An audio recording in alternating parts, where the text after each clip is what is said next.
मित्रांनो, माझं नाव विनायक. आज मी अशी सत्यस्थिती कथा घेऊन आलो आहे, की बघा तुमचं पण मनसुद्धा हेलावणारी आहे. एका खेड्यातील एक लहान मुलगी महाराष्ट्रातील गडिंग्लज तालुका, जवळपास 1940च्या आसपास जन्मलेली.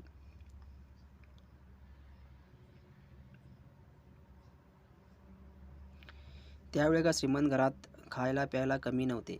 बाबा त्यावेळी एका श्रीमंत इंग्रजांच्या नोकरीत होता. त्यामुळे त्यांनी शेती भरपूर घेतली होती. तसेच वडिलांपूर्वीची शेती होती. तिला 2 बहिणी आणि 2 भाऊ होते. ती लहानपणी आपल्या मोठ्या भावाबरोबर शेतात आणि बागेत काम करायची.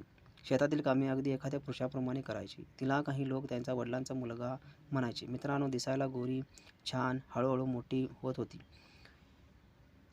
त्यांची आई आपल्या घरातील त्यावेळी भाकरी, ताकाच्या कण्या वगैरे आपल्या चुलत दीराच्या मुलांना द्यायची. त्या मुलीचे बाबा बाहेर गेल्यावर तसेच त्यांच्या घरी रोज 10 ते 15 कामगार शेतावर असायचे. त्यांनासुद्धा त्यांची भाकर, भात, दूध, दही द्यायची. एकूण ती आपल्या नवऱ्याला नकळत गोरगरिबांना दान करायची. तशीच सवय त्या मुलीला पण लागली होती. असे करत असताना मुलगी 13-14 वर्षाची झाली. म्हणून बापाने मुलीचे लग्न करून दिले. त्याने तिला तिच्या गावच्या बाजूच्याच गावामध्ये दिले. कारण मुलगा त्यावेळी शहरामध्ये मोठ्या दुकानात कामाला होता. आपल्या मामाकडेच होता. म्हणून तिचे लग्न तिनं लावून दिले. लग्न झाले तसे ती 6 महिने किंवा 1 वर्ष तिथे राहिली. तिला ते सासू नंदाकडून छळ होऊ लागला. तुम्हाला माहीतच आहे पहिलेचे दिवस कसे असायचे. तिला नीट बोलवत नव्हते किंवा त्याशी वागत नव्हते. मग तिला तिच्या नवऱ्याने शहरात आणले. ते तसेच थोडे दिवस राहू लागले भाड्याच्या घरामध्ये. नंतर तिच्या मालकाने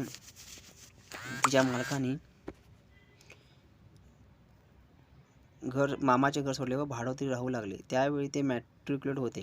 त्यामुळे त्यांना हेडमास्टरची जॉब पण आले होते. पण त्यांनी लगेचच होलसेल व रिटेल भाजी, कांदे, बटाटे, रताळी, गनी बॅग्स बिझनेस चालू केला होता. त्यामुळे त्यांनी ₹100 महिना मिळणारी नोकरी सोडली होती. कारण त्यांना धंद्यात त्याहूनही जास्त पैसा मिळत होता.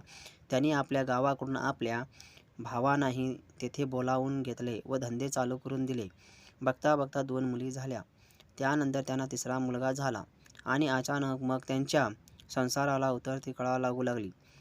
ते गोवा, उत्तर कर्नाटक असे माल पाठवून द्यायचे. भरपूर उधारी पण होती यायची. त्यांनी चैन, अंगठ्या करून घेतल्या होत्या व ते घालत होते. तशी फार प्रगती केली होती. पण अचानक त्यांची परिस्थिती खालवायला लागली. त्यांच्याकडे त्यांच्या पाहुण्यांचे काही मुलं होती. त्यांनी पैसे चोरून पळवून नेले होते. बाहेरील लोकांनी त्यांचे पैसे बुडवले होते व सख्या भावालाही त्यांची प्रगती बघवली नाही. त्यांनी आपल्या आईलाही 1-2 घालून सांगितले, आता दादा मोठा झाला आहे. तो तुम्हाला काही देणार नाही, काही पैसे वगैरे पण देणार नाही. बहिणींनाही तसंच सांगून तुम्हाला साधं एक साडीसुद्धा देत नाही, असं सांगून विल्हेवाट लावून टाकला. त्यामुळे त्यांच्या मनात ईर्ष्या उत्पन्न होऊन द्वेष करू लागलीच. कारण नसताना आई व बहिणी शिव्याशाप देऊ लागले. त्याला तिरस्कार करू लागले आणि गावातील देवाकडे काय मागून घेतले काय माहीत. सर्व वैभव केले आणि ते दारू प्यायला लागले.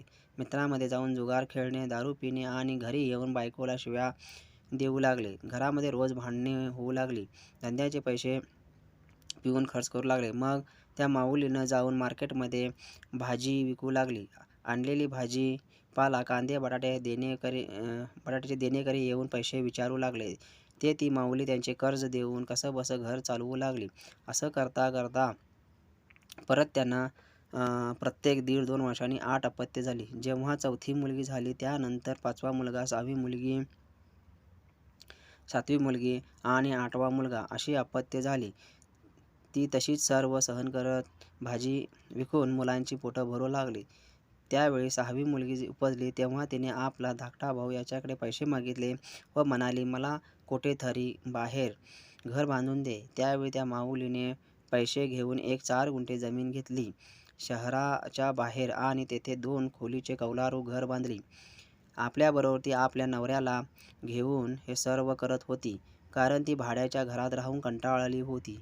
कारण घरचा मालक कायम शिव्या घालायचा आणि ओरडायचा. कारण तिचा नवरा रोज भांडण काढायचा, शिव्या द्यायचा. एकदा तरी रात्री घर मालकाने घराचे दार बंद केले व त्याला यायला दिले नाही घरामध्ये, म्हणून त्याने घरावर चढून घरच्या खापऱ्या काढून आत प्रवेश केला होता.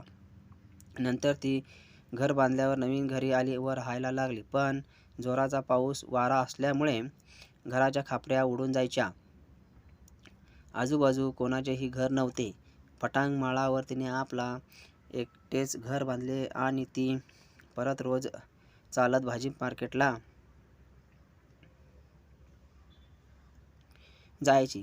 तेथून भाजी घेऊन परत ती शहराच्या मध्यभागी रोडवर बसून विकायची. संध्याकाळी रात्री 9 वाजता बंद करायची.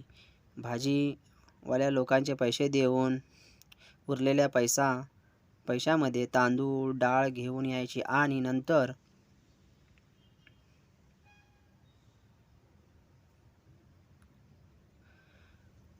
मोठी मुलगी जेवण करायची आणि नंतर सर्व जेवून झाले की झोपी जायचे. परत दुसऱ्या दिवशी सकाळी 6 वाजता मार्केटला जात असे.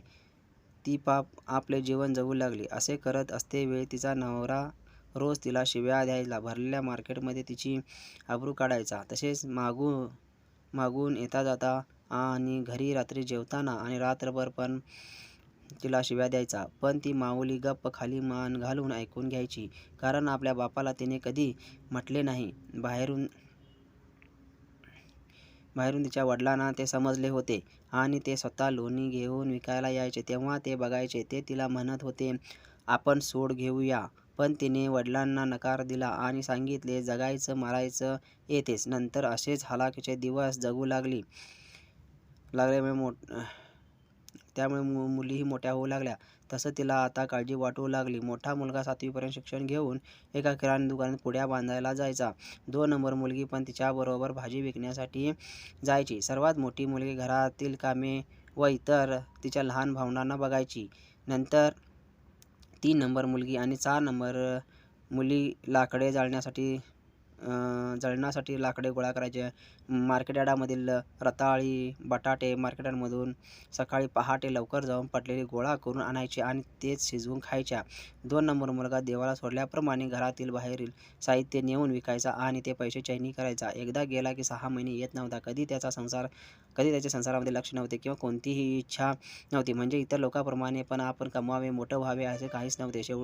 शेवटचा मुलगा 8व्या घरात. तो लहान होता, 2-3 वर्षाचा. तो पण असाच कपडे अंगावर नसताना पावसात फिरायचा. आई येईपर्यंत बाहेर राहायचा. कोणाच्या तरी कट्ट्यावर झोपायचा आणि नंतर त्याला कोणी तरी उठवून घेऊन जायचे. अशी हलाखीची परिस्थिती होती आणि दिवस जात होते. मुली मोठ्या झाल्यामुळे त्यांच्या लग्नासाठी मागणी येऊ लागली. पण सर्वात मोठ्या मुली सोडून 2 नंबर मुलीसाठी येत होती. कारण मोठी मुलगी ही जरा काळी सावळी आणि शॉर्ट होती.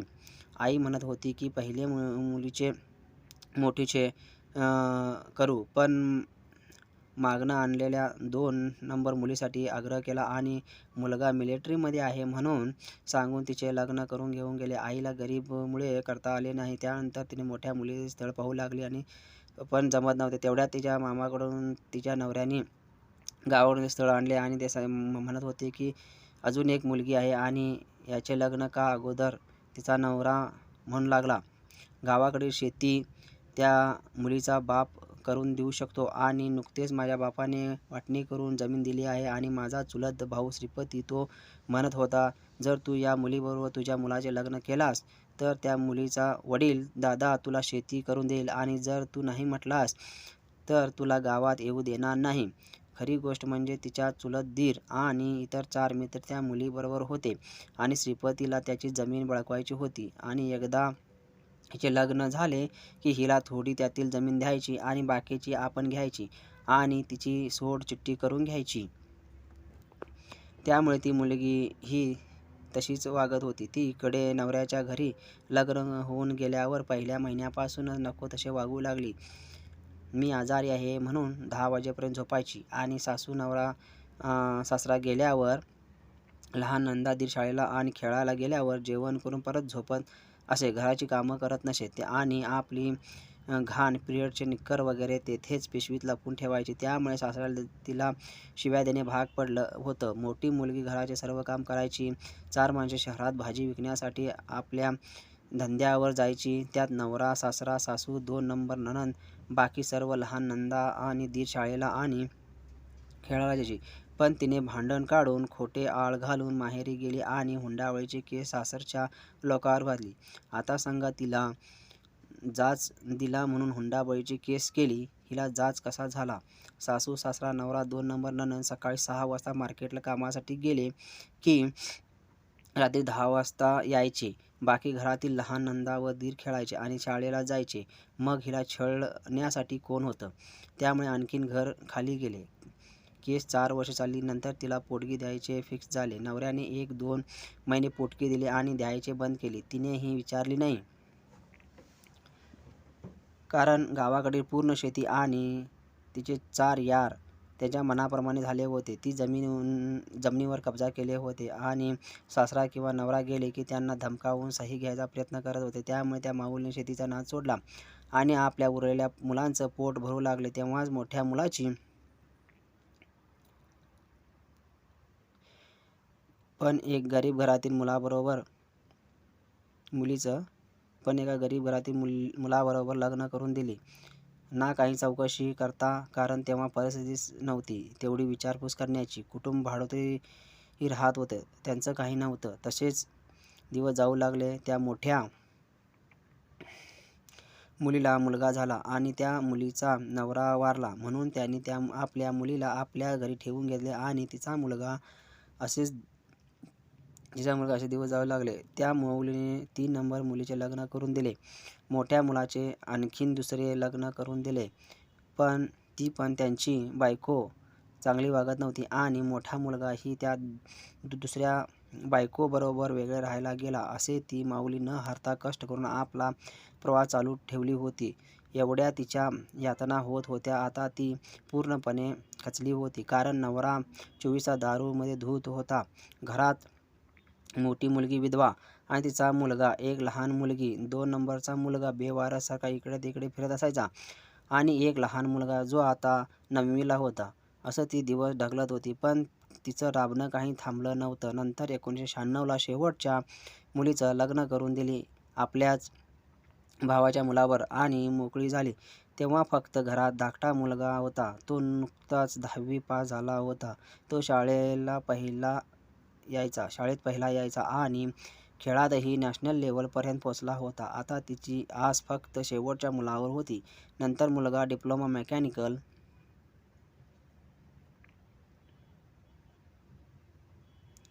इंजिनिअरला लावला होता. खेळ आणि अभ्यास हे 2च त्याच्या गोष्टी होत्या. बघता बघता 3 वर्ष केव्हा गेली कळलेच नाही. मुलगा डिप्लोमा झाला. त्याला पुढे BE करायचे होते, पण पैशाचा प्रॉब्लेम होते. त्यामुळे त्याने एक्स्टर्नल AMI करण्याचे ठरवले. म्हणून तो कामाला जाऊ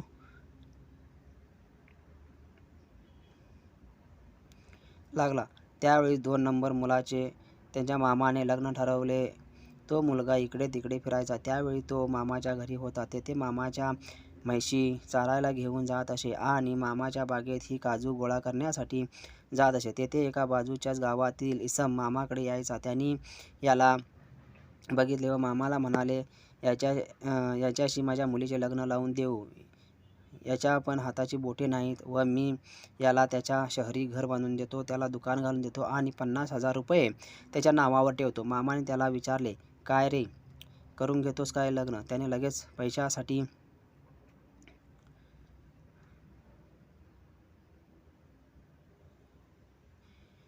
हो म्हणाला.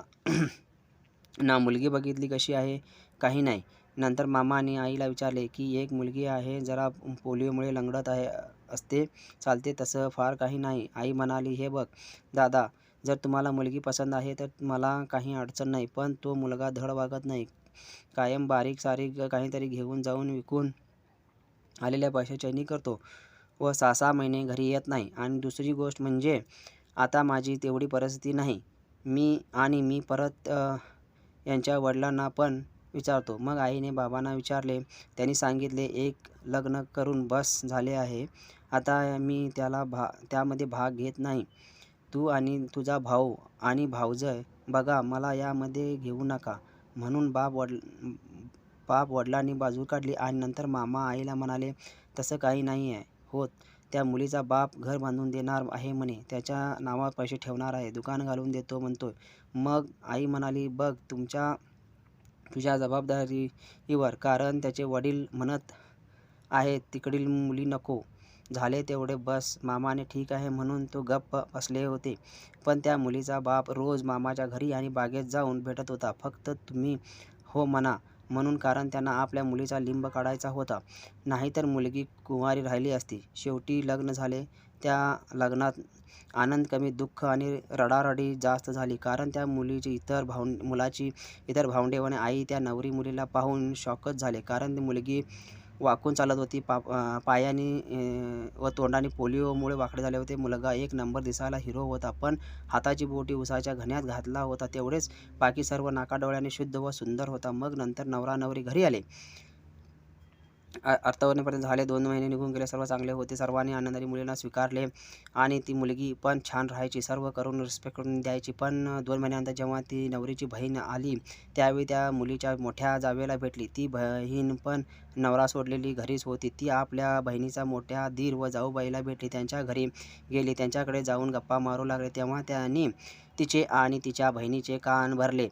त्या नवरी मुलीला मोठा दीर आणि जाऊबाई त्याच गल्लीमध्ये 2 घरे सोडून भाडोत्री राहायला गेली होती. आपल्या नवऱ्याला घेऊन ती आपल्या सासूबरोबर भांडण काढून तिला आणि तिच्या नवऱ्याला वाटायला लागले की आता भावाचे लग्न झाले आहे आणि सासरा आम्हाला आता घरी घेणार नाही आणि प्रॉपर्टीही मिळणार नाही. ही जर चांगली वागली, म्हणजे 2 नंबरची ती आलेली नवीन नवरी, तर म्हणून त्यांनी त्या आलेल्या बहिणीला आणि त्या नवीन नवरीला शिकवले की तुझा नवरा कधीच घरी राहत नाही. इकडे तिकडे चोरी करून पैसे घेऊन जातो आणि 6-6 महिने घरी येत नाही.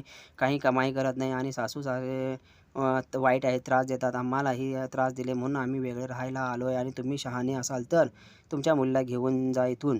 तुमच्या मुलीचं चांगलं होणार नाही. त्यांना ते खरं वाटले आणि त्यावेळी 3 नंबर मुलगी डिलिव्हरीला आली होती. तिच्या बरोबर भांडण काढून त्या निघून गेल्या. त्या परत कधी आल्याच नाही. तिकडेच तिला मुलगी झाली. मुलगी मोठी झाली त्याच्या मामाच्या घरीच. पण इकडील तिचा नवरा, सासू-सासरा यांच्याशी काही संबंध ठेवले नाहीत. त्याच्या मुलीनं तिथल्या एका मुलाबरोबर लग्न करून घेतले. लग्नाला स्वतःच्या बापालाही बोलावले नाही, ना आजीला आणि ना त्या सुनेनं सासूला. असे त्या मायमाऊलीच्या नशिबी दुःख एकामागे एक होतेच. तिला कधी सुख मिळालेच नाही. लहान मुलगा पण कामाला जाऊ लागला होता. त्याला 12 तास ड्युटी लावत होते आणि 10वी वर डिप्लोमा केल्यामुळे तेवढे व्यावहारिक ज्ञान नव्हते. त्यामुळे त्याला पुढचे शिक्षण जमले नाही. त्याला पुढे मोठे बनायचे होते म्हणून तो बाहेरगावी गोव्याला गेला. तिथे तो फिनोलेक्स कंपनीत लागला. तेथे जाऊन 5-6 महिने झाले असणार. त्यावेळी वडील वारले. त्यावेळी त्याने आपल्या आईला सांगितले होते की तू माझी काळजी करू नकोस. मी माझे जीवन सेट करतो आणि येतो. जे घर वगैरे आहे ते मग तुझे 2 मोठे मुलगे आहेत त्यांना दे. मी माझं बघतो. त्याला जीवनात काहीतरी मोठं करायचं होतं आणि आपले जे गरिबीचे दिवस संपवायचे होते. त्याला CAD/CAM डिझाईन मध्ये फार आवड होती. त्याला फॉरेनला जाऊन जॉब करायचे होते आणि परत येऊन बिझनेस सेट करायचं होतं. पण तसे झाले नाही. वडील वारल्यानंतर परत घरी यावे लागले. महिनाभर राहून परत गोव्याला कंपनीत गेला. पण तिथून त्याचे कार्ड काढण्यात आले होते. तो परत घरी आला. पैसा नव्हता. त्यासाठी तिथेच नोकरी केली आणि थोडे पैसे गोळा करून परत पुण्याला वगैरे जायचे होते आणि जॉब करायचे होते. पण फार प्रयत्न करून सुद्धा नंतर जॉब मिळेना. काय नशिबाचे चक्र काय कळत नव्हते. असेच दिवस जात राहिले. मग त्याने ती गावाकडील आईवडिलांची जमीन पहिल्या सुनेने काढून घेतली होती. ती काढून घेण्यासाठी तो गावाकडील जाऊन घेऊ लागला. पण ती बाई फार धूर्त आणि 2 नंबरी बाहेर नादाची असल्यामुळे ती फार त्रास देऊ लागली त्या मुलाला आणि त्या माऊलीला. शेवटी ती माऊली आता कंटाळली होती. तिने त्या जमिनीचा नाद सोडला होता. पण तो मुलगा नेहमीच जाऊ लागला. नंतर पळापळी करून त्याने जमिनीचे खातेफोड करून इतर बहिणी भावांच्या नावावर करून दिला समान, आणि कारण ती त्या शेतामध्ये जमिनीमध्ये येऊ नये म्हणून, आणि तसेच झाले. त्यानंतर ती शेती कब्जात घेतली. त्यावेळेस त्या मुलाने घर बांधून लग्नही करून घेतले होते. तेव्हापासून ती माऊली भाजी विकायचं बंद करून घरी राहत होती. पण त्या मुलाला बाहेर दुसऱ्या सिटीमध्ये जॉब मिळाला नाही. बहुतेक हेच कर्म होते. नंतर त्या मुलाने त्या मोठ्या बहिणीच्या मुलाला घर बांधून दिले आणि 2021 त्या माऊलीने या जगाचा विराम घेतला. असं त्या माऊली लक्ष्मी स्वरूपात मातेला कोटी कोटी प्रणाम. अशी माऊली आई म्हणून मिळणे म्हणजे भाग्यच. पण त्या माऊलीला शेवटपर्यंत दुःख आणि कष्ट मिळालं, पण त्या माऊलीचे कष्ट दिसले नाहीत आणि माणसांतर दूरच. त्या पाठोपाठ तिची मुलगी ही जी मेंटल घरामध्ये होती ती पण लगेच 6 महिन्यात वारली. तिची पण तिने मरेपर्यंत सेवा केली आणि नंतर 6 महिने तिच्या मुलीने आणि तिच्या मुलाने शेवटच्या केली. पण ती अंथरुणाला खिळून होती. नंतर त्या मुलाने त्या भाच्याचे लग्न करून दिले. ते दोघे नवरा बायको सुखी राहत आहेत. त्या माऊलीने आपल्या सर्वांना सुखी करून गेली, पण स्वतः कष्ट भोगत राहिली. इतके कष्ट तिने सोसले असं वाटतं या जगात देव नावाची गोष्टच नाही आहे. कारण एवढी त्या माऊलीने देवीची पूजा करूनही त्या देवीने तिला कधी सुख दिले नाही. तिची कष्टमुक्ती केली नाही प्रगती केली. काय जीवन असंच असतं आणि असते का? आणि बाकीचे लोक अशा दुर्बल आणि गरीब लोकांना त्रास देतात. त्या माऊलीला कोटी कोटी नमस्कार. तिच्या मुलग्याला त्या माऊलीच्या इच्छा पूर्ण करायची होती. तिला हे भौतिक जगातील गोष्टी सुख द्यायचे होते, पण ते देऊ शकलो नाही. त्यामुळे क्षमस्व माते. आता तू तुझ्या मुलांना सुखी ठेव. यश, कीर्ती आणि त्यांच्या इच्छा पूर्ण होऊ दे. परत एकदा तुला कोटी कोटी नमन. अशा ह्या माऊलीला कोटी कोटी नमन. क्रमशः भाग 1 इथे माझी कथा ही संपूर्ण